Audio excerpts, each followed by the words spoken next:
Olá pessoal, tudo bem? Eu sou a Maria Gabriela e esse é o segundo vídeo da série que conta a história de Lizzie Meitner. No primeiro vídeo dessa série, a gente conheceu um pouquinho sobre a infância de Lizzie Meitner e toda a sua trajetória até se tornar doutora. Nesse vídeo, iremos acompanhar qual foi o percurso dessa jovem e tímida garota que aos 28 anos de idade chegava para tentar a vida em Berlim. Lizzie, que já era doutora e tinha feito 3 pesquisas de forma completamente independente, ainda dependia de seus pais para se sustentar. Afinal de contas, uma mulher pesquisadora não tinha muitas possibilidades de carreira no início do século XX. Bom, sabe o professor Max Planck, aquele da constante de Planck, que teve bastante contribuições para a mecânica quântica? Logo que a Lizzie chegou em Berlim, ela foi assistir uma palestra desse professor.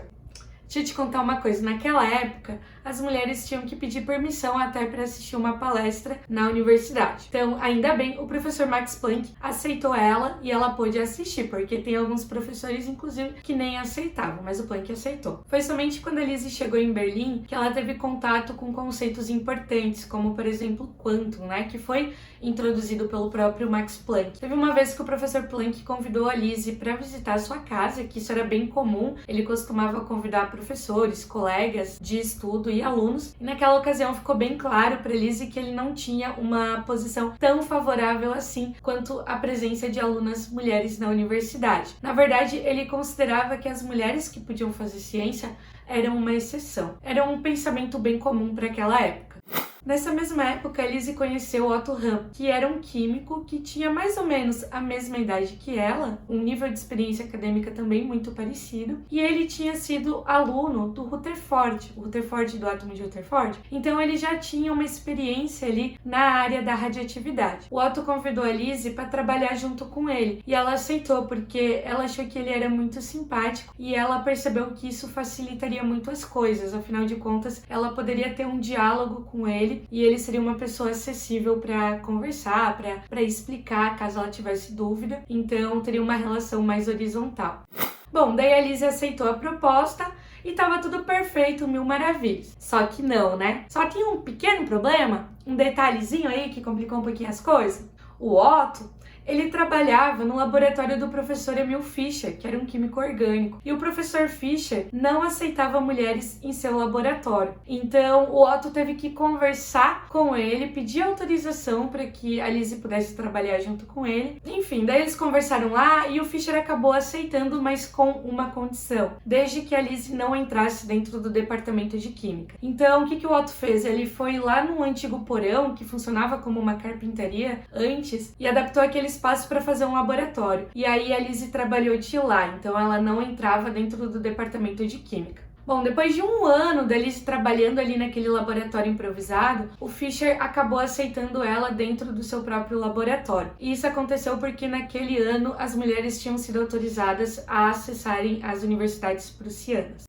Você já imaginou conhecer uma pessoa importante igual Albert Einstein? Pois é, a Lizzie conheceu. Em 1909, o Einstein estava dando uma palestra em um congresso e ela estava lá assistindo. Foi a primeira vez que a Lizzie ouviu falar sobre a fórmula E igual a mc ao quadrado. O mais interessante é que essa fórmula, da teoria da relatividade, acabou anos mais tarde dando um insight para ela para que ela conseguisse explicar o que era a fissão nuclear.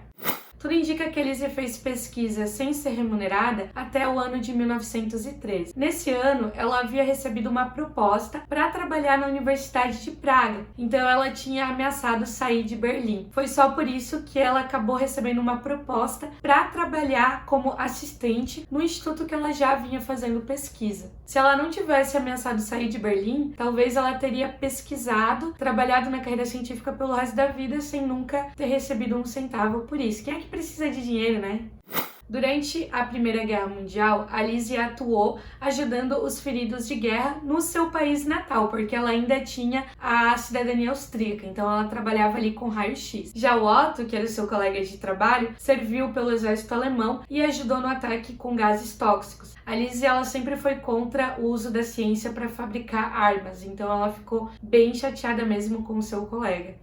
Naquela época, a tabela periódica ainda não tinha todos os elementos químicos que a gente conhece atualmente. Mesmo durante a guerra, a Lise e o Otto continuaram fazendo suas pesquisas, os seus trabalhos científicos, e eles acabaram descobrindo, fazendo parte da descoberta de um novo elemento químico, o protactínio.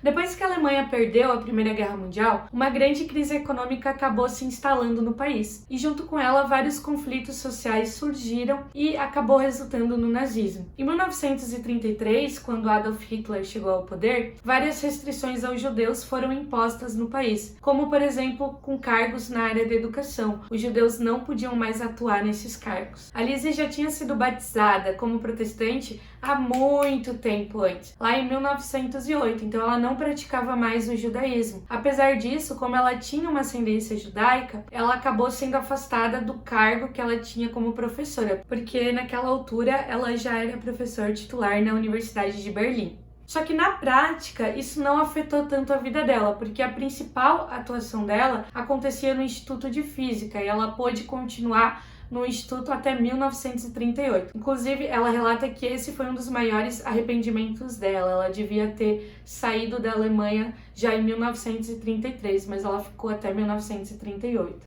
A Lise só conseguiu permanecer esses 5 anos na Alemanha sem ser perseguida pelos nazistas porque ela ainda era uma cidadã austríaca, então ela tinha o privilégio de ser uma estrangeira protegida. Só que em 1938, as tropas nazistas tomaram a Áustria, então a partir desse momento ela perdeu esse privilégio e ela estava sujeita às leis antissemitas mais radicais. Então, com a ajuda de alguns amigos, a Lise fugiu da Alemanha em direção à Holanda, onde ela ficou por poucos dias. Um dos amigos que ajudaram Lise nessa fuga foi o Niels Bohr, do átomo de Bohr. O Otto Hahn, que era parceiro dela de trabalho por tanto tempo, na verdade nem sabia da fuga até alguns dias antes dela partir. Quando ele ficou sabendo do plano de fuga da Lise, ele deu a ela um anel de ouro que ele tinha herdado da sua mãe, para que, se fosse necessário, ela pudesse oferecer como suborno às autoridades que estavam na fronteira. Só que na verdade ela acabou nem precisando fazer isso, porque os amigos dela que estavam na Holanda tinham preparado alguns documentos falsos, alegando que a Lise passaria alguns dias no país para participar de uma conferência científica. Depois que a Lise saiu da Holanda, ela ficou alguns dias na Dinamarca, hospedada na casa de Niels Bohr e a sua esposa, e então ela se mudou para a Suécia. Mesmo distantes, porque a Lise estava morando na Suécia e o Otto estava morando na Alemanha, eles continuaram trabalhando juntos, só que dessa vez por correspondência. A Lise insistiu que o Otto e o seu assistente Fritz Strassmann continuassem o trabalho que eles haviam começado sobre o urânio. No final de 1938, Hahn enviou uma carta para Lise contando sobre uma estranha explosão que tinha acontecido com o urânio, formando bário. Ele queria saber a opinião de Lise, na verdade, a opinião da física sobre o que tinha acontecido. O que a física diria sobre isso? A Lise, ela tinha um sobrinho que também se chamava Otto Frisch. Ela havia comentado com ele, seu sobrinho, sobre a estranha explosão que o Hahn tinha mencionado para ela. E eles estavam bastante intrigados. Um dia, caminhando no bosque, foi quando eles tiveram um grande insight. Lembra daquela fórmula? E igual a mc ao quadrado? Energia igual a massa vezes a velocidade da luz ao quadrado? Então, eles perceberam que a massa não podia ser perdida, mas sim que o núcleo atômico podia ser dividido em 2.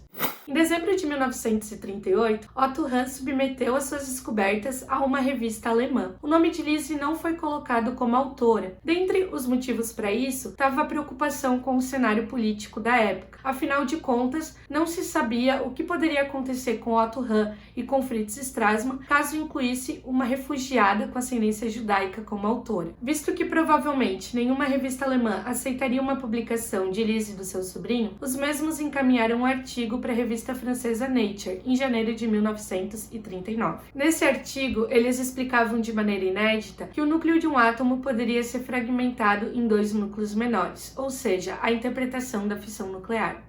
Apesar da Lise e do seu sobrinho Frisch terem submetido o artigo apenas um mês depois que Otto e o seu assistente, a Nature acabou atrasando a publicação. Dessa forma, Otto foi reconhecido pelo artigo que publicou sem o nome de Lise e acabou ganhando o prêmio Nobel sozinho em 1944. Ou seja, a Lise não foi reconhecida.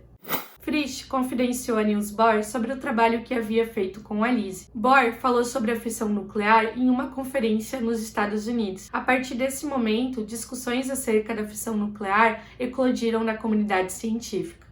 Em 1942, o governo americano deu início ao Projeto Manhattan. com o intuito de desenvolver uma bomba nuclear. O sobrinho de Lise participou do desenvolvimento da primeira bomba atômica e insistiu para que Lise também participasse. Entretanto, a Lise não aceitou. Ela se recusou a fazer parte do desenvolvimento de uma arma de destruição em massa, como uma bomba atômica. Quando a primeira bomba atômica foi lançada em Hiroshima, Lise ficou em prantos e se derramou em lágrimas. Para sua infelicidade, o seu nome foi diretamente ligado à bomba nuclear. Logo depois que a Lise recebeu a notícia, ela foi procurada pela mídia internacional. Inclusive, a ex-primeira-dama dos Estados Unidos e ativista dos direitos humanos, a Eleanor Roosevelt, entrou em contato com a Lise e a convidou para uma conversa pela rádio. Na conversa, a Lise foi parabenizada pela sua contribuição à fissão nuclear e ela tentou deixar o mais claro possível que ela não havia feito parte da construção de nenhuma arma química. Nessa mesma conversa pela rádio, a Lise também reforçou a importância do uso da ciência para fins pacíficos. Com o fim da guerra, depois do lançamento da segunda bomba atômica em Nagasaki, Lise virou praticamente uma celebridade entre os norte-americanos. Em 1946, quando a Lise já tinha 67 anos de idade, ela passou um semestre nos Estados Unidos, onde ela ministrou palestras, recebeu o prêmio de Mulher do Ano e até jantou com o então presidente Harry Truman. Bom, de volta a Estocolmo, na Suécia, acabou ocorrendo um atraso na premiação do Nobel. Dessa forma, a cerimônia de premiação do Nobel de 1944 só foi acontecer depois que a guerra terminou. Nessa cerimônia, Otto Hahn foi laureado sozinho. A amizade de mais de 3 décadas entre a Lise e o Otto havia perdido um pouquinho a força naquele período, principalmente depois que a Lise descobriu as barbaridades que aconteceram nos campos de concentração nazista. Em um registro de suas memórias, Otto Hahn havia descrito a Lise como uma mulher amarga e decepcionada. Apesar disso, a Lise estava presente na cerimônia do Nobel em que Otto Hahn foi laureado e ela reconhecia os méritos de seu colega por ter recebido o prêmio Nobel. Apesar de tudo, na sua palestra durante a cerimônia do Nobel, Otto Hahn mencionou a participação de Fritz, Lise e Otto Frisch na interpretação e descoberta da fissão nuclear. Inclusive, Hahn creditou Lise e Frisch por terem cunhado o termo fissão. Hahn concedeu parte da quantia financeira que havia recebido pelo Nobel para Lise. Lise doou esse dinheiro para o Comitê Emergencial de Cientistas Atômicos, que era presidido por Albert Einstein. O comitê havia sido criado com o objetivo de avisar a população sobre os perigos do armamento nuclear. Aos 81 anos de idade, Lise se mudou para a Inglaterra para ficar mais próximo da sua família. Ela faleceu em 1968, um pouquinho antes de completar 90 anos de idade. Em sua lápide jaz a seguinte descrição feita pelo seu sobrinho: física que nunca perdeu a sua humanidade. Termino esse vídeo com as palavras da própria Lise: a vida não precisa ser fácil, desde que não seja vazia. E aí, você gostou de saber mais sobre a história dessa cientista? Então clica no gostei e se inscreve no nosso canal. Dessa forma, você ajuda esse vídeo a ser entregue para mais pessoas aqui no YouTube e fica por dentro caso aparecer alguma novidade. Se você ainda não assistiu ao primeiro vídeo, por favor, vou deixar o link aqui para você assistir e conhecer um pouquinho mais sobre a infância dessa cientista e também todo o caminho que ela percorreu até obter o doutorado. Também vou deixar aqui na descrição o link do terceiro vídeo, que vai falar um pouquinho sobre a história da Lise e a tabela periódica. Não deixe de assistir. Até mais! Tchau!